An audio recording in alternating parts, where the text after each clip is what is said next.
India രാജ്യത്ത് മാത്രമല്ല, ലോകത്തെ എല്ലായിടത്തും വിവാദങ്ങളിൽ നിറഞ്ഞു നിൽക്കുന്നൊരു പേരാണ് ഹിജാബ്. വെറും 2-2.5 മീറ്റർ മാത്രം നീളമുള്ള ആ ഒരു തുണി, അതായത് ഹിജാബ്, ചിലരെ അലോസരപ്പെടുത്താറുണ്ട്. പല കാലങ്ങളിലായി വിവാദങ്ങളിൽ ഏർപ്പെട്ടുകൊണ്ടിരിക്കുന്ന ആ ഒരു ഹിജാബ് വീണ്ടും പത്രവാർത്താ മാധ്യമങ്ങളിൽ ചർച്ചാ വിഷയമാവുകയാണ്. ഇപ്രാവശ്യം വിവാദമായത് കൊച്ചി പള്ളുരുത്തി സെന്റ് റീതാസ് സ്കൂളിലാണ്. അവിടെ പഠിച്ചിരുന്ന ഒരു മുസ്ലിമായ വിദ്യാർത്ഥിനി ഹിജാബ് ധരിച്ചെത്തുകയും പിന്നീട് അവിടെയുള്ള സ്കൂൾ അധികൃതർ ഇവിടെ ഹിജാബ് ധരിക്കാൻ പാടില്ല എന്ന് പറഞ്ഞുകൊണ്ട് രംഗത്ത് വരുന്നു. എന്നാൽ ആ സ്കൂളിനെതിരെയും അവരുടെ ആ ഒരു നടപടിക്കെതിരെയും ശബ്ദിച്ചുകൊണ്ട് ആ വിദ്യാർത്ഥിനിയുടെ മാതാപിതാക്കൾ രംഗത്ത് വരുന്നു. നോക്കൂ, ആ സ്കൂൾ മാനേജ്മെന്റിനെതിരെ വലിയ ഗുരുതരമായ ആരോപണങ്ങളായിരുന്നു ആ പെൺകുട്ടിയുടെ പിതാവും ആ പെൺകുട്ടിയും പറഞ്ഞു വച്ചത്. തനിക്ക് വലിയ രീതിയിലുള്ള പീഡനങ്ങൾ ആ സ്കൂളിന്റെ ഭാഗത്തു നിന്നും ഉണ്ടായി എന്ന് ആ പെൺകുട്ടി പറഞ്ഞു വെക്കുന്നുണ്ട്.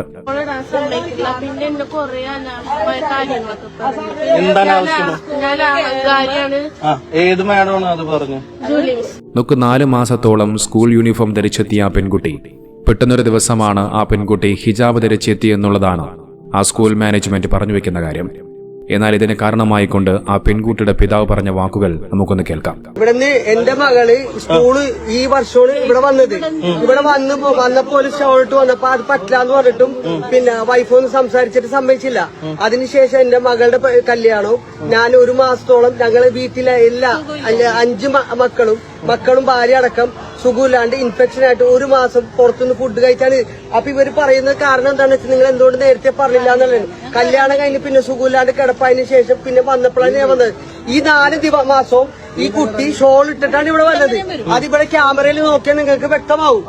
ഇവിടെ ഈ സ്കൂൾ കോമ്പൗണ്ടിനകത്ത് കയറുമ്പോ ഊരി വെപ്പിച്ചിട്ടാണ് ഇവർ കയറ്റുന്നത്. ഇവര് നിർബന്ധപൂർവ്വം ഊരി വെപ്പിക്കലാണ് ഇവരെ പതിവ്. ഇസ്ലാമിക വിശ്വാസപ്രകാരം ജീവിക്കുന്ന തന്റെ മകൾക്ക് ഒരു ഹിജാബ് ധരിച്ചു കഴിഞ്ഞാൽ എന്താണ് ഇവിടെ പ്രശ്നമുണ്ടാകുന്നത്? എന്തിന്റെ അടിസ്ഥാനത്തിലാണ് എന്റെ മകൾക്കെതിരെ നടപടിയെടുത്തത് എന്നുള്ള ചോദ്യമായിരുന്നു ആ കുട്ടിയുടെ മാതാപിതാക്കൾ മുന്നോട്ട് വെച്ചത്. പിന്നീട് ആ വിഷയം വലിയ രീതിയിൽ വിവാദമാവുകയാണ്. സോഷ്യൽ മീഡിയയിലും ചാനൽ ചർച്ചകളിലുമൊക്കെ ആ വിവാദങ്ങൾ നിറഞ്ഞു നിൽക്കുന്നു. മുസ്ലിം വിരുദ്ധത പേര് നടക്കുന്നവരും ഹിജാബ് കണ്ടാൽ ഹാലളകുന്ന ചില കൂട്ടരുമെല്ലാം ആ വിവാദങ്ങൾ വലിയ രീതിയിൽ സോഷ്യൽ മീഡിയയിലൂടെ കത്തിച്ചു. എങ്ങനെയൊക്കെ ഇതിനെ വലിയ വിവാദമാക്കാൻ സാധിക്കുമോ അതിന്റെ അങ്ങേയറ്റം പരിശ്രമിച്ചുകൊണ്ടേയിരിക്കുന്നു. ഹിജാബ് എന്താണെന്നും ബുർഖ എന്താണെന്നും പർദ എന്താണെന്ന് പോലും നേരെ ചൊവ്വെ തിരിച്ചറിയാത്ത ചില വിവരദോഷികളാണ് ഈ ഒരു വിവാദത്തെ വലിയ രീതിയിൽ കത്തിക്കുന്നു എന്നുള്ളതാണ്. ഹിജാബ് എന്നുള്ളത് തലമുടി മറയ്ക്കാൻ ഉപയോഗിക്കുന്ന, അതിനു ചുറ്റും ചുറ്റിക്കെട്ടുന്ന ഒരു തുണി മാത്രമാണ്. നോക്കൂ, ഈ സ്കൂളിൽ ആ പെൺകുട്ടി ധരിച്ചു വന്നത് ഹിജാബാണ്, അല്ലാതെ മുഖം മറയ്ക്കുന്ന തരത്തിലുള്ള നിക്കാബോ പർദയൊന്നുമല്ല. നോക്കൂ, തലമുടി മറയ്ക്കുന്ന ഹിജാബ് ധരിച്ചെത്തി സ്കൂളിലേക്ക് എത്തിയ ആ പെൺകുട്ടിയെ കണ്ടുകൊണ്ട് അവിടെയുള്ള പ്രിൻസിപ്പളും സ്കൂൾ അധികൃതരുമെല്ലാം വല്ലാതെ അലോസരപ്പെടുന്നുവെങ്കിൽ അത് ഹിജാബിനോടുള്ള കടുത്ത വിരോധം തന്നെയാണെന്ന് പറഞ്ഞു വെക്കേണ്ടി വരും. നോക്കൂ, ആ സംസാരിക്കുന്ന സ്കൂളിലെ പ്രിൻസിപ്പൽ ധരിച്ചിരിക്കുന്നതും അവരുടെ മതവിശ്വാസ പ്രകാരമുള്ള ശിരോവസ്ത്രമാണ്. അവരുടെ മതവിശ്വാസ പ്രകാരം അവർക്ക് ശിരോവസ്ത്രം ധരിക്കാം. എന്നാൽ നേരെ മറിച്ചൊരു മുസ്ലിം പെൺകുട്ടി അവളുടെ വിശ്വാസപ്രകാരം ഹിജാബ് ധരിച്ചെത്തിക്കഴിഞ്ഞാൽ അതുമാത്രമാണ് പ്രശ്നമാകുന്നത് എന്നുള്ളത് അവിടെ ചോദ്യം ചെയ്യപ്പെടേണ്ട കാര്യം തന്നെയാണ്. ഈ ചിത്രം നിങ്ങൾ കണ്ടില്ലേ? ഇതിലൊന്ന് ശിരോവസ്ത്രം ധരിച്ചു നിൽക്കുന്ന ഒരു കന്യാസ്ത്രീ, മറ്റൊന്ന് തലയിൽ ഹിജാബ് ധരിച്ചു നിൽക്കുന്ന ഒരു മുസ്ലിം സ്ത്രീ. നോക്കിതിൽ രണ്ടും തമ്മിൽ എന്തു വ്യത്യാസമാണുള്ളത്? ഒരു വ്യത്യാസം പോലുമില്ല. ഒരു കന്യാസ്ത്രീ അവരുടെ വിശ്വാസപ്രകാരം ശിരോവസ്ത്രം ധരിച്ചു കഴിഞ്ഞാൽ ഒരു പ്രശ്നവുമില്ല. ഞങ്ങൾ ധരിച്ചാൽ അത് ബർമുഡ, നിങ്ങൾ ധരിച്ചാൽ അതൊരു വള്ളി ട്രൗസറാണെന്ന് പറയുന്നത് പോലെയാണ്. നോക്കിയൊരു വിഷയത്തിൽ മനോഹരമായ ഒരു മറുപടിയായിരുന്നു യുഹാനോൻ മാർ മിലിറ്റിയോസ് എന്ന ക്രൈസ്തവ പുരോഹിതൻ നൽകിയത്. അധ്യാപകർക്കില്ലാത്ത നിബന്ധന കുട്ടികൾക്ക് എന്തിനാണ്? കഴുത്തിൽ കുരിശുമാല, നെറ്റിയിൽ കുങ്കുമം, കൈയിൽ ഏലസൊക്കെ നിരോധിക്കുമോ എന്നുള്ള മനോഹരമായ ഒരു ചോദ്യമായിരുന്നു അദ്ദേഹം ചോദിച്ചത്. സത്യമല്ലേ? സ്കൂളുകളിൽ കഴുത്തിൽ കുരിശുമാല ധരിച്ചു വരുന്ന അധ്യാപികമാരും സിസ്റ്റർമാരുമുണ്ട്. നെറ്റിയിൽ കുങ്കുമം ധരിച്ചു വരുന്ന അധ്യാപികമാരുണ്ട്. കൈയിൽ ഏലസൊക്കെ അണിഞ്ഞു വരുന്ന വിദ്യാർത്ഥിനികളും അതോടൊപ്പം അധ്യാപികമാരുമുണ്ട്. അവർക്കെതിരെ എന്തുകൊണ്ട് നിങ്ങൾ നടപടിയെടുക്കുന്നില്ല? അതൊക്കെ എന്തുകൊണ്ടാണ് നിങ്ങളെ അലോസരപ്പെടുത്താത്തത്? നോക്കിന്ന് ഒരുപാട് ക്രിസ്ത്യൻ മാനേജ്മെന്റ് സ്കൂളുകളുണ്ട്. ആ സ്കൂളുകളിൽ നിറയെ മുസ്ലിം പെൺകുട്ടികൾ പഠിക്കുന്നുമുണ്ട്. ആ സ്കൂളുകളിലേക്ക് മുസ്ലിം വിശ്വാസപ്രകാരം വിദ്യാർത്ഥിനികൾ ഹിജാബ് ധരിച്ചുകൊണ്ട് തന്നെയാണ് പോകുന്നത്. അവർക്കാർക്കുമൊന്നുമില്ലാത്ത പ്രശ്നമാണ് ഈ സ്കൂളിലെ മാനേജ്മെന്റിന്. ഇതാദ്യമായിട്ടൊന്നുമല്ല. ഇതിനു മുമ്പും പല തവണകളിലായി പല ക്രിസ്ത്യൻ സ്കൂളുകളിലും ഇതുപോലെ ഹിജാബ് ധരിച്ചെത്തിയതിന്റെ പേരിൽ അവിടെയുള്ള മാനേജ്മെന്റ് വലിയ പ്രശ്നങ്ങൾ ഉണ്ടാക്കുകയുണ്ടായി. എന്നാൽ പിന്നീട് അതിനെതിരെ വലിയ രീതിയിൽ വിവാദങ്ങളുണ്ടായപ്പോൾ ആ സ്കൂൾ മാനേജ്മെന്റിന് അവസാനം സമ്മതിക്കേണ്ടി വന്നു. സിഖ് മതവിശ്വാസ പ്രകാരം ആണുങ്ങൾ അവരുടെ വിശ്വാസത്തിന്റെ ഭാഗമായി തലയിൽ ഒരു കെട്ടുകെട്ടാറുണ്ട്. അതാർക്കും ഇവിടെ ഒരു പ്രശ്നവുമില്ല. എന്നാൽ ഇവിടെ ഏതെങ്കിലും ഒരു മുസ്ലിം പെൺകുട്ടി ഹിജാബ് ധരിക്കുമ്പോൾ മാത്രമാണ് ഒരു പ്രശ്നമായി മാറുന്നത്.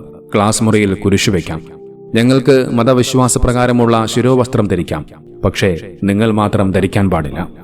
തന്റെ മതവേഷം അണിഞ്ഞു മാത്രം സ്കൂളിൽ കുട്ടികളെ പഠിപ്പിക്കാൻ വരുന്ന കർത്താവിന്റെ മണവാട്ടിക്ക് മുസ്ലിം പെൺകുട്ടി തലയിൽ തട്ടമിട്ട് സ്കൂളിൽ വരുന്നത് സഹിക്കാൻ കഴിയുന്നില്ല. നോക്കൂ, കന്യാസ്ത്രീകളായ ഒരുപാട് വിദ്യാർത്ഥിനികൾ കോളേജുകളിൽ പഠിക്കുന്നുണ്ട്. അവർ ആരും ഷർട്ടും പാവാടയും ഇട്ട് അല്ലെങ്കിൽ ആ സ്കൂളിന്റെ നിയമമനുസരിച്ചുള്ള യൂണിഫോം ധരിച്ചുകൊണ്ടല്ല പഠിക്കാറുള്ളത്. നേരെ മറിച്ച് അവർ അവരുടെ വിശുദ്ധ വസ്ത്രവും ശിരോവസ്ത്രവും ധരിച്ചുകൊണ്ട് തന്നെയാണ് ഇന്ത്യയിലെ സ്കൂളുകളിൽ അല്ലെങ്കിൽ കോളേജുകളിൽ പഠിക്കുന്നത്. തീർത്തും അവരുടെ മതവിശ്വാസത്തിന്റെ അടിസ്ഥാനത്തിൽ. ഇന്ത്യയിലെ ഭരണഘടന അതിനുള്ള എല്ലാ അവകാശങ്ങളും അവർക്ക് നൽകുന്നുണ്ട്. അതുപോലെ തന്നെയാണ് മുസ്ലിം മതവിശ്വാസികൾക്കും അവരുടെ വിശ്വാസത്തിൽ വിശ്വസിക്കാനും ആ വിശ്വാസം അനുസരിച്ച് ജീവിക്കാനും അവരുടെ വസ്ത്രധാരണത്തിനും എല്ലാം അവകാശം നൽകുന്നുണ്ട്. എല്ലാ വിഭാഗം മനുഷ്യരുടെയും വിശ്വാസ രീതികൾ അംഗീകരിച്ച് മുന്നോട്ടു പോകുന്ന ബഹുസ്വര സംസ്കാരമാണ് ഇന്ത്യയുടേത്. എന്നാൽ ഇവിടെ കാസടക്കമുള്ള വർഗീയവാദികൾ ഒരു പടി കൂടി കടന്ന് അവർക്ക് മാത്രം വിശ്വാസങ്ങളാകാം, മറ്റാർക്കും പാടില്ല എന്ന തീവ്രവാദ നിലപാടിലേക്ക് പോകുന്നു. നോക്കൊരു ക്രിസ്ത്യൻ മാനേജ്മെന്റിന്റെ കീഴിലുള്ള രാജഗിരി ഹോസ്പിറ്റലിന്റെ ഒരു പരസ്യ ബോർഡാണിത്. ആ പരസ്യ ബോർഡിലെ അമ്മയും കുഞ്ഞുമടങ്ങിയ ആ കുടുംബ ചിത്രത്തിൽ ആ സ്ത്രീ ധരിച്ചിരിക്കുന്നത് ഹിജാബാണ്. ആ കുഞ്ഞിന്റെ മുഖത്ത് ലവലേശം ഭയം പോലും കാണുന്നില്ല. പരസ്യങ്ങളിൽ ഹിജാബ് കൊണ്ടുവരാം, എന്നാൽ നേരെ മറിച്ച് സ്കൂളുകളിൽ ഹിജാബ് ധരിച്ചെത്തിയാൽ മാത്രമേ ഇത്തരം ആളുകൾക്ക് പ്രശ്നമായി മാറുന്നുള്ളൂ. നോക്കി, ഇതുപോലെ ഒരു സ്വാതന്ത്ര്യം ആ കുട്ടിക്കും അനുവദിച്ചു കൊടുത്തുകൂടെ? നിങ്ങൾക്കോ മറ്റുള്ളവർക്കോ യാതൊരു ബുദ്ധിമുട്ടുമില്ലാത്ത അവരുടെ വിശ്വാസപ്രകാരമുള്ള നിർബന്ധമായ കാര്യമല്ലേ ചോദിച്ചുള്ളൂ. അതിനൊക്കെ എന്തിനാണ് ഇത്ര കടുംപിടുത്തം? ഇന്ത്യൻ ഭരണഘടന അനുസരിച്ച് ഇഷ്ടപ്പെട്ട വസ്ത്രധാരണ രീതി സ്വീകരിക്കുന്നത് തെറ്റായ ഒരു കാര്യമല്ല. നേരെ മറിച്ച് അതൊരു മൗലിക അവകാശമാണ്. നോക്കൂ, ഭീകരാന്തരീക്ഷം, പ്രശ്നങ്ങൾ, വിവാദങ്ങൾ എന്നിങ്ങനെയുള്ള വാക്കുകൾ കൂട്ടിയോജിപ്പിച്ച് ഈ ഒരു വിഷയത്തെ വലിയ രീതിയിൽ വിവാദമാക്കുമ്പോൾ അതിലൂടെ ഒരുപക്ഷെ അവർ ലക്ഷ്യമിടുന്നത് കാസിയടക്കമുള്ള ക്രിസ്സംഗികളുടെയും സംഘികളുടെയും ഒക്കെ സപ്പോർട്ടായിരിക്കാം. അവർ നിങ്ങളോട് കാണിക്കുന്ന ഈ സ്നേഹവും സപ്പോർട്ടുമെല്ലാം അത് നിങ്ങൾക്കുള്ളതാണെന്ന് നിങ്ങൾ വിചാരിക്കുന്നുവെങ്കിൽ നിങ്ങൾക്ക് തെറ്റി. അല്ല, മുസ്ലിം വിരുദ്ധത, മുസ്ലിമീങ്ങൾക്കെതിരെയുള്ള എന്തെങ്കിലും ഒരു പരിപാടി വന്നു കഴിഞ്ഞാൽ അതിപ്പോൾ ആരായിരുന്നാലും ശരി, അവിടെ ഇത്തരം കാസടക്കമുള്ള ക്രിസ്സംഗികളുടെയും സംഘികളുടെയും സപ്പോർട്ടുണ്ടാകും. ഛത്തീസ്ഗഡിൽ മലയാളികളായ 2 കന്യാസ്ത്രീകൾക്കെതിരെ അവിടെയുള്ള സംഘികൾ ആക്രമണം അഴിച്ചുവിട്ടതും പിന്നീട് അവരെ ദിവസങ്ങളോളം അറസ്റ്റ് ചെയ്ത് നിർത്തിയ വാർത്തയൊക്കെ നിങ്ങൾ കണ്ടതാണല്ലോ. അത്തരം ആളുകളുടെ പിൻബലത്തിലാണ് നിങ്ങൾ ഈ സംസാരിക്കുന്നത് എങ്കിൽ ഒരു കാര്യം പ്രത്യേകം മനസ്സിലാക്കുക, ഈ സപ്പോർട്ട് ചെയ്യുന്ന ആളുകൾ തന്നെയായിരിക്കും നിങ്ങൾക്കെതിരെ നാളെ തിരിഞ്ഞുകൊത്തുക. അന്ന് നിങ്ങൾ വിഷമിക്കും, അന്ന് നിങ്ങൾ ദുഃഖിക്കും, അന്ന് നിങ്ങൾ പ്രയാസപ്പെടുമ്പോൾ ഒരുപക്ഷെ നിങ്ങൾക്ക് വേണ്ടി ശബ്ദിക്കാൻ, നിങ്ങൾക്ക് വേണ്ടി പ്രതികരിക്കാൻ ഈ പറയപ്പെടുന്ന മുസ്ലിം സമുദായത്തിലെ ആളുകൾ തന്നെയായിരിക്കും മുൻപന്തിയിലുണ്ടാവുക. നിങ്ങൾ നിരന്തരമായി ഭീകരാന്തരീക്ഷം സൃഷ്ടിക്കുന്നുവെന്നും നിങ്ങളെ അലോസരപ്പെടുത്തുന്നുവെന്നൊക്കെ പറഞ്ഞു വെക്കുന്ന ഇതേ ഹിജാബ് ധരിച്ച മുസ്ലിം പെൺകുട്ടികൾ തന്നെയായിരിക്കും ഒരുപക്ഷെ നാളെ നിങ്ങൾക്ക് പിന്തുണയുമായി രംഗത്തുണ്ടാവുക.